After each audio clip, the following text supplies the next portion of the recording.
Daniel and Clara were celebrating 30 years, a milestone etched in laughter and whispered secrets. Their brownstone garden in Brooklyn Heights was a riot of color, hydrangeas and roses bursting under strings of fairy lights.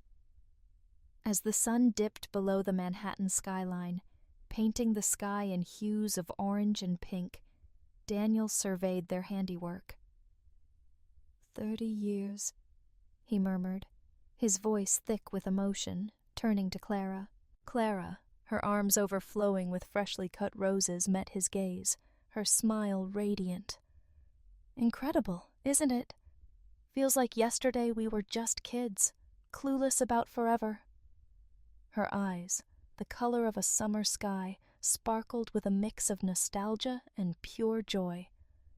Tonight, they'd planned something unforgettable, a testament to time and the bond they'd forged, stronger than steel. Family and friends were due any minute, the air already buzzing with anticipation for an evening of stories, laughter, and love. Daniel headed inside to the kitchen, the scent of rosemary and garlic swirling around him.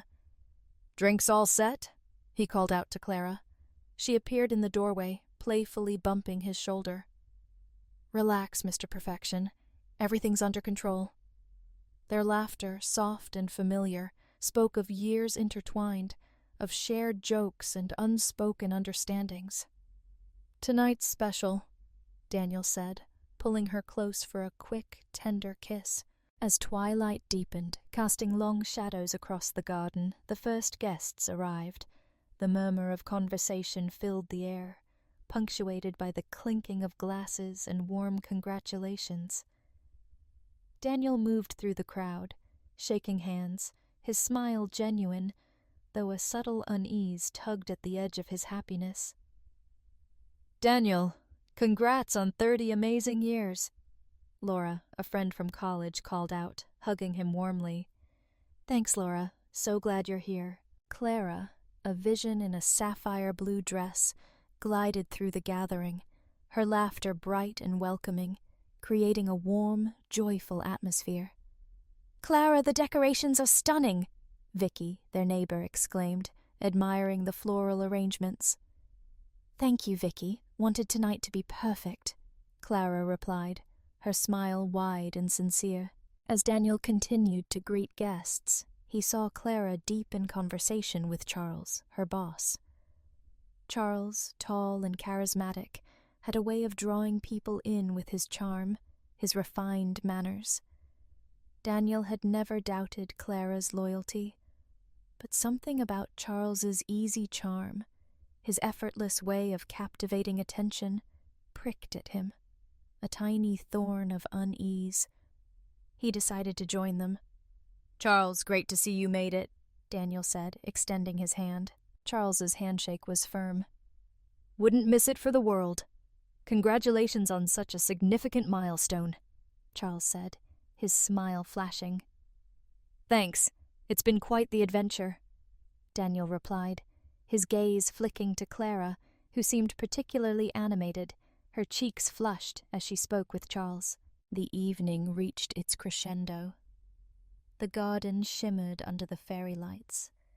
A live band filled the air with music, a mix of jazz and soul, their songs, the soundtrack to Daniel and Clara's life.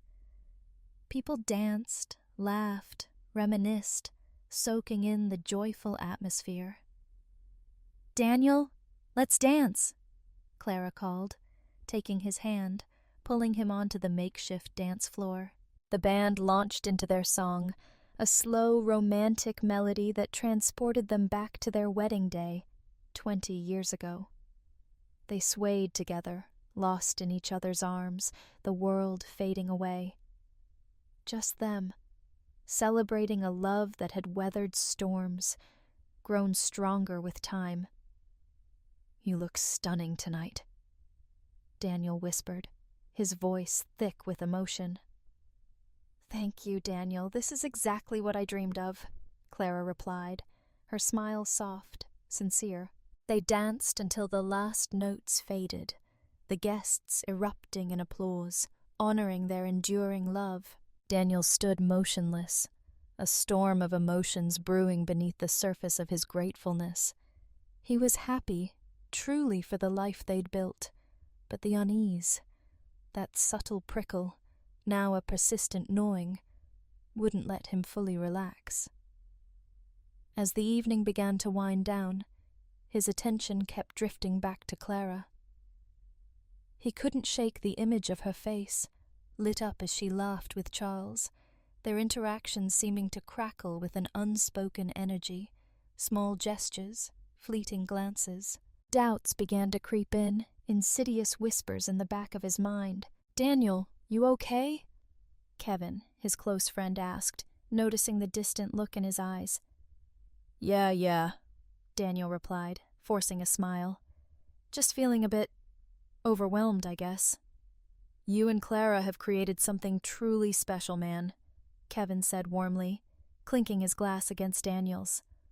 "You both deserve all this happiness." "Thanks, Kevin," Daniel responded, but the words felt hollow, the growing doubts casting a long shadow. As guests began to leave, congratulating them, Daniel felt a mix of relief and tension.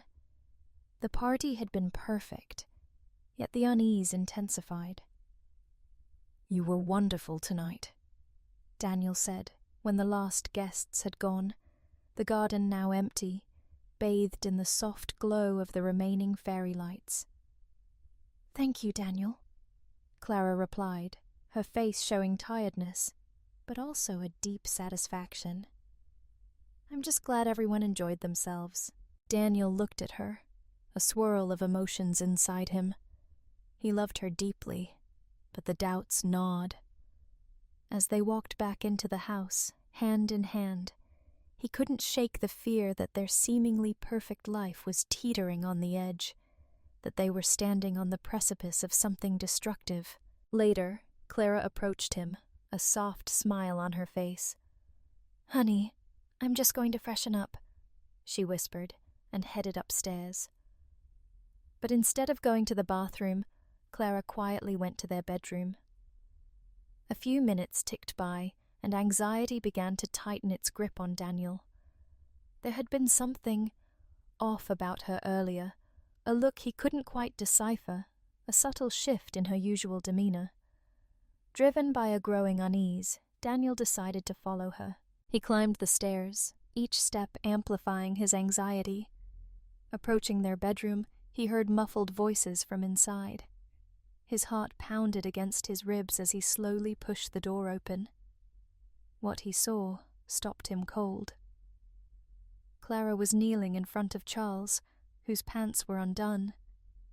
The scene was explicit, undeniable. Betrayal hit Daniel like a physical blow, knocking the air from his lungs. "Clara?" he whispered, barely able to speak. What are you doing?" Clara looked up, her face disturbingly calm. "Daniel, you weren't supposed to see this," she said, her voice chillingly cold, devoid of guilt or regret. Daniel's world fractured, shattered into a million pieces. The woman he'd trusted, loved for 30 years, had betrayed him in the most unimaginable way. Rage and heartbreak warred within him, a chaotic storm. Charles smirked, pulling up his pants, a smug satisfaction radiating from him. "You know, Daniel," Charles said mockingly, "promotions don't come without sacrifices." The cold arrogance in Charles's tone ignited something primal in Daniel. Anger flared, white-hot. Before he could think, he lunged at Charles, grabbing him by the collar, shoving him away from Clara. They grappled, crashing into furniture. The bedroom, once a sanctuary of peace, became a battlefield. Lamps toppled, pictures shattered, the air thick with rage and betrayal. Daniel's fist connected with Charles's face, sending him staggering back onto the bed. Charles tried to fight back, but Daniel was relentless, blow after blow raining down, fueled by a fury he'd never known he possessed. The crisp white sheets became stained with blood, sweat, and tears. "Stop! Please stop!" Clara screamed, desperately trying to pull Daniel away, but he was deaf to her pleas, lost in the maelstrom of his own rage. The betrayal was too raw, the wound too deep. He'd sacrificed everything for her, and this was his reward? "You think you can treat me like this? In my own home?" Daniel's voice was low, a menacing growl, trembling with uncontrollable rage. "You think you can take my wife and walk away without consequences?" Charles struggled against Daniel's iron grip, desperately trying to break free. "Get off me, you psycho!" he shouted, but Daniel's fury consumed him, transforming him into an unstoppable force. "You bastard!" Before Charles could react, Daniel's fist crashed into his face, cutting off his words. Charles was thrown backward, slamming into the dresser behind him. "You think you can just come in here and destroy everything I've built?" Daniel yelled, his voice breaking with the intensity of his anger. Clara screamed again, clinging to Daniel, desperately trying to stop the madness. For a moment, Daniel froze, his breath ragged, uneven. He turned to Clara, tears streaming down her face, a mixture of fear and guilt in her eyes. Something inside him shattered. He shoved Charles aside, watching him collapse to the floor, bloody, barely conscious. Charles coughed, clutching his ribs, his breath shallow, labored. "You're insane," Charles choked, his voice weak, rasping. "You've lost your mind." Daniel stood over him, breathing heavily, trying to regain control. The room was a disaster zone. Furniture smashed, clothes strewn everywhere, the floor and bed soaked in blood. Clara cowered in the corner, trembling. Charles lay on the ground, beaten, bloody, his clothes torn. From downstairs, the muffled sounds of the party continued, oblivious to the chaos unfolding above. Daniel's voice, now cold, steady, broke the silence. "You messed with the wrong man," he said quietly, his fist still clenched, trembling with adrenaline. "You both did." Charles struggled to sit up, meeting Daniel's gaze, a mix of fear and defiance in his eyes. "You think this is over?" he hissed, barely audible. "You have no idea who you're dealing with." Daniel stepped closer, his eyes burning with venom. "I don't care who you are," he growled. "You crossed a line that should never have been crossed, and now you're going to pay for it." He pointed to the door, his voice thick with threat. "Get out of my house before I make sure you never leave." Limply, Charles cast one last fearful glance at Daniel before stumbling towards the door. "This isn't over," he muttered, blood trickling from his mouth as he disappeared down the hallway. Daniel turned back to Clara, his face a mask of rage and heartbreak. "Why, Clara? How could you do this to us?" His voice trembled, heavy with pain. Clara collapsed to the floor, sobbing uncontrollably. "Daniel, I don't know. It wasn't supposed to be like this. I never wanted to hurt you." Daniel shook his head slowly, his face twisted in grief and disbelief. The fire in his eyes slowly faded, giving way to a chilling emptiness. "You destroyed everything we built. Was it worth it? For him?" he asked, pointing towards the door Charles had just vanished through. Clara's gaze lifted, filled with regret. "I was weak. It was a terrible mistake." Daniel's heart surged with conflicting emotions. Love, anger, deep, aching sorrow. He had adored her for so long, but now he doubted if he could ever forgive her. "You made your choice, Clara. You threw away 30 years for this." His voice hardened, bitterness creeping in. "Now you both will have to face the consequences." She crawled towards him, reaching out. "Daniel, please, we can fix this. We can get through it." He stepped back, steeling himself against her pleas. "No, Clara. Some things can't be fixed. Some betrayals cut too deep." With those words, He turned and left the room, his footsteps heavy, mirroring the weight of his decision. As he descended the stairs, the muffled sounds of the party filtered through the walls, a cruel counterpoint to the devastation upstairs. The lively energy outside was completely detached from the wreckage within. At the bottom of the stairs, Daniel paused, taking a deep breath to steady himself. Around him, the party continued as if nothing had happened. He saw Laura chatting with Vicky, Kevin engaged in a lively conversation nearby. The ordinariness of the scene was jarring, sharply contrasting with the chaos in his mind. Forcing a smile, Daniel rejoined the party. He accepted compliments and well wishes with polite nods, his thoughts a whirlwind of betrayal and pain. The weight pressed heavily on his chest, a suffocating sense of violation. Even surrounded by people, he had never felt so utterly alone. The laughter and joy around him seemed like a distant echo, while his world had crumbled. Later, as the last guest finally left and the house fell silent, Daniel remained alone in the garden, the fairy lights now dim, the night chill settling in. He stared into the darkness, feeling the weight of everything that had transpired. At some point, Clara had packed a bag and left. His mind was a maelstrom of anger, betrayal, and the gaping void her actions had ripped into his life. He had loved her with his whole heart, but now all that remained was an empty ache where love once lived. He stepped back inside, an icy silence hanging in the air.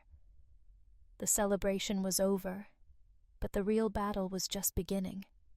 He knew the hardest part lay ahead, facing the aftermath, trying to piece his life back together, finding a way forward. For now, he could only brace himself, weather the storm, one step at a time. In the days that followed, Daniel's thoughts darkened, consumed by a growing desire for retribution. The betrayal had cut him to the core, leaving a wound that screamed for vengeance. Clara and Charles could not simply walk away unscathed. The damage they'd inflicted was immense, and Daniel was determined to make them pay. He dove headfirst into investigating Charles's life, turning his grief into a cold, calculating focus. Using old contacts from his business dealings, Daniel unearthed a hidden past, a tangled web of shady deals and secrets that could easily unravel Charles's carefully constructed facade. One evening, Daniel sat alone in his home office, now transformed into a war room. His desk was piled high with documents, photographs, notes. The room dim, the only sound the rustling of papers as he reviewed his findings. Before him lay a detailed dossier on Charles. Fraud, asset concealment, suspicious connections. Daniel realized he held the power to destroy Charles, to obliterate the carefully crafted image of success and respectability. A plan began to form, meticulously plotted, cold and precise. Daniel left nothing to chance, methodically developing his strategy for revenge. His approach was multi-pronged, designed to inflict maximum damage.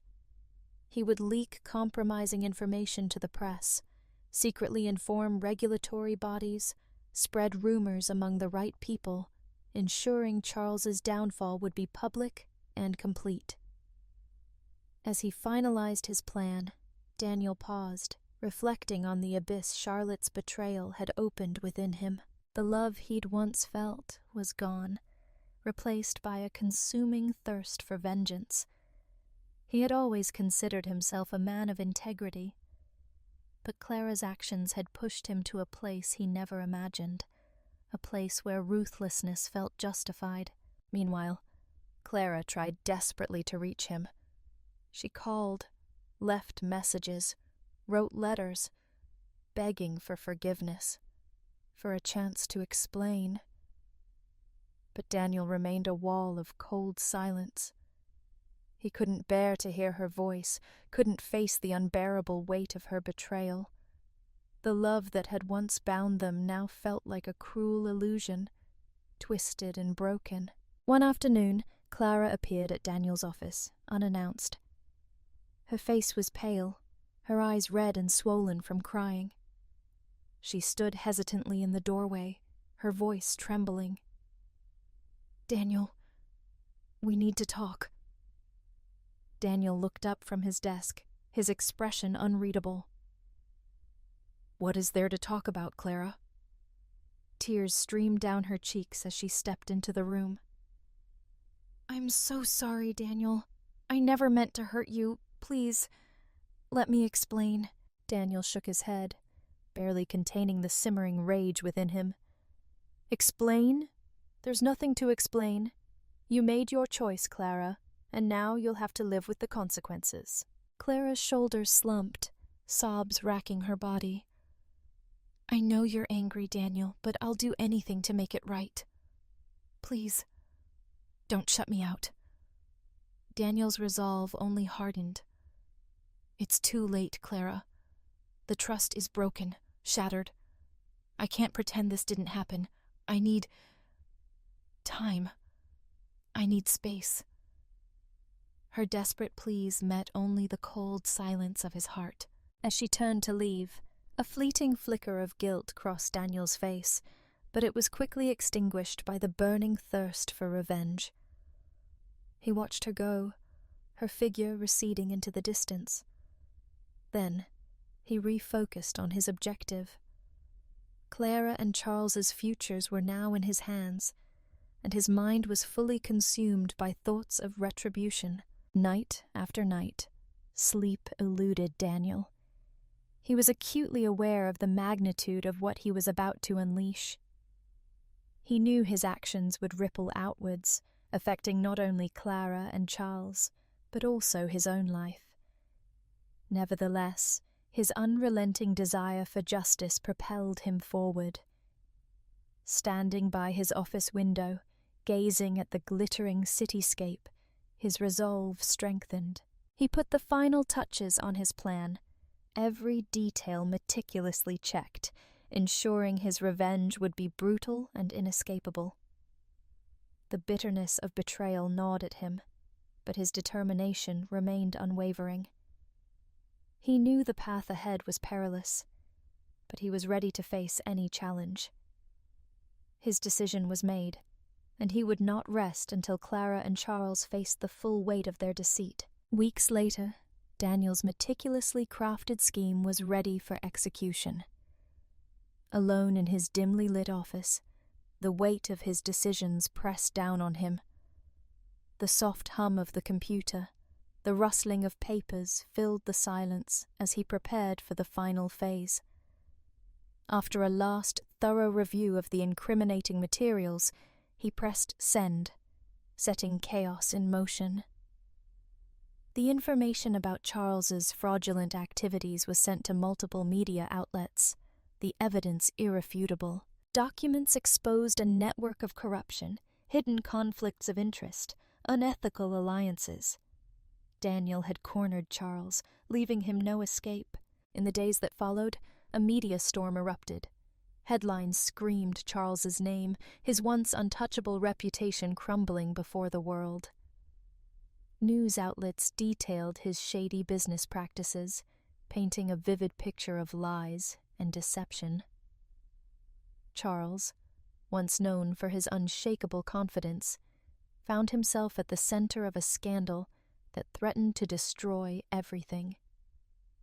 Daniel watched from the sidelines, a cold sense of triumph washing over him as Charles's life imploded, his once thriving career evaporated.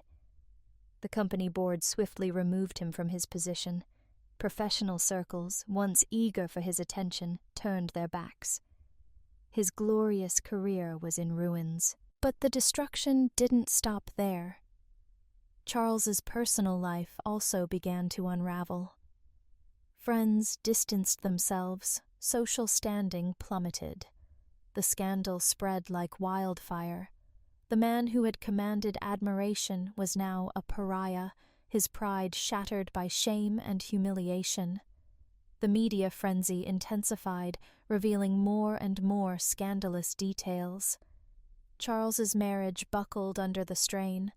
His wife, once steadfast, struggled to cope with the chaos he'd unleashed. Their seemingly solid marriage imploded, mirroring the destructive force Charles had brought into his own life. Clara wasn't spared. Daniel, resolute, filed for divorce. The process was swift, ruthless. He ensured Clara walked away with nothing. He gained full control of their home, investments, assets, leaving her empty-handed. Once finalized, Clara faced a harsh reality. Once the center of a vibrant social life, she was now utterly alone. Friends and family, once supportive, sided with Daniel, cutting her off completely. Invitations ceased, phone calls stopped. She was left in painful silence, isolated. Her attempts to mend broken relationships were met with indifference, pleas for understanding ignored. Those she'd once relied on showed no interest in rebuilding connections. She confronted the isolation, realizing the full weight of her choices. Meanwhile, Daniel moved forward, grimly satisfied. The ripples of his actions stretched far beyond his original targets. As the media continued to devour Charles's downfall, Daniel quietly focused on rebuilding his own life. The revenge he'd sought was accomplished, but the emotional cost was evident in moments of solitude. When the chaos subsided, Daniel found himself amidst the wreckage of his past, ready to start anew. The initial period was turbulent, filled with upheaval, but as the dust settled, his attention turned to forging a new path. He immersed himself in his work with renewed energy. Projects neglected during his personal turmoil became his priority, gained new significance. Daniel spent long hours tackling complex tasks, finding solace in the structure of his professional life. His hard work didn't go unnoticed. Praise and recognition followed. Work became a refuge, a place to channel his energy, feel accomplishment, rediscover purpose. Daniel began to rekindle old friendships, expand his social circle.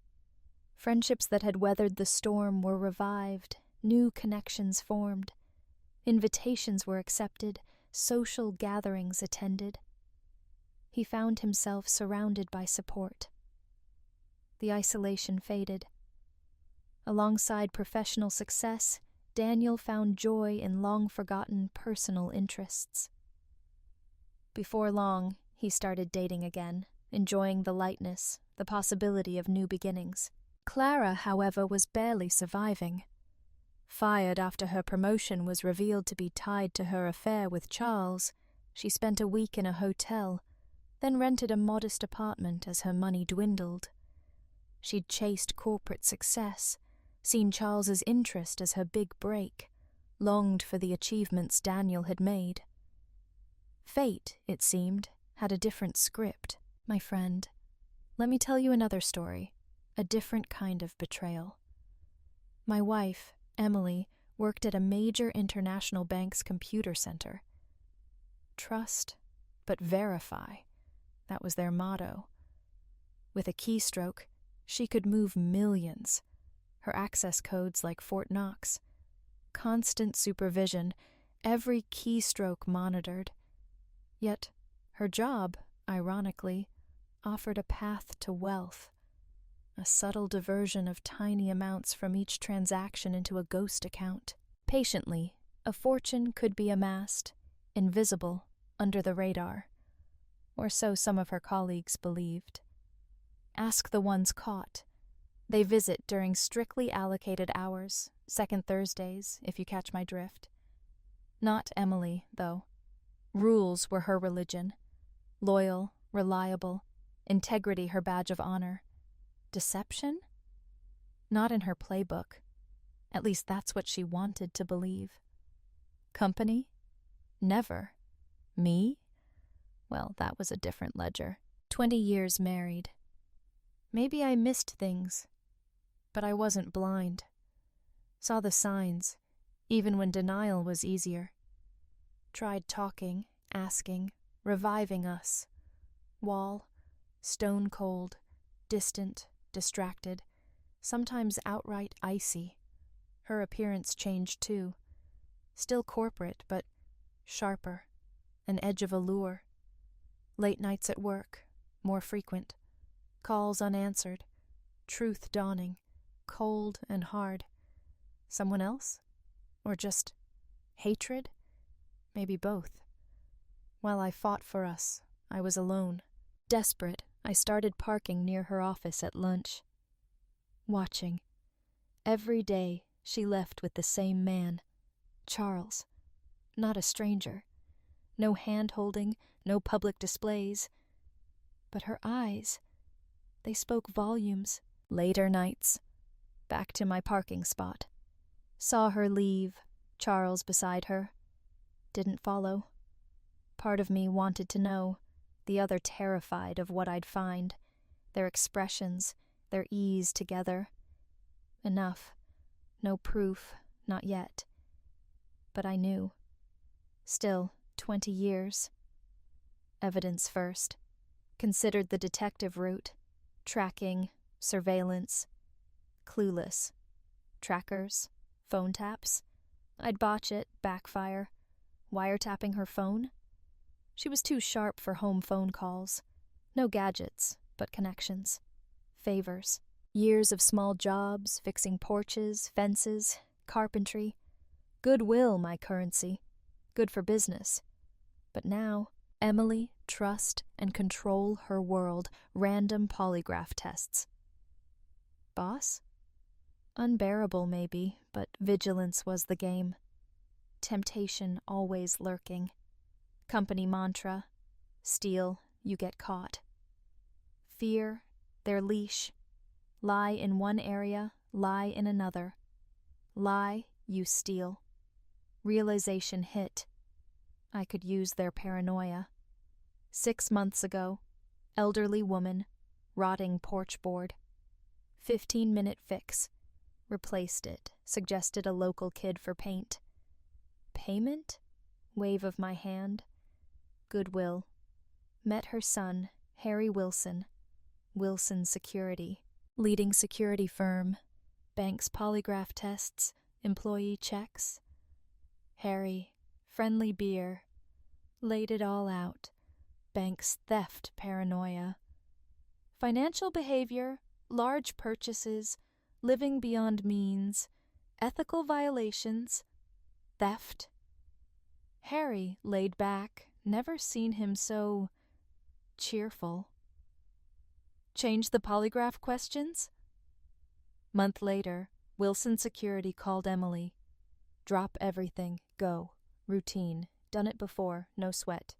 No. Sat down, sensors attached. Interrogation began. Yes, no, answers. Name? Amelia Williams? Yes. Address?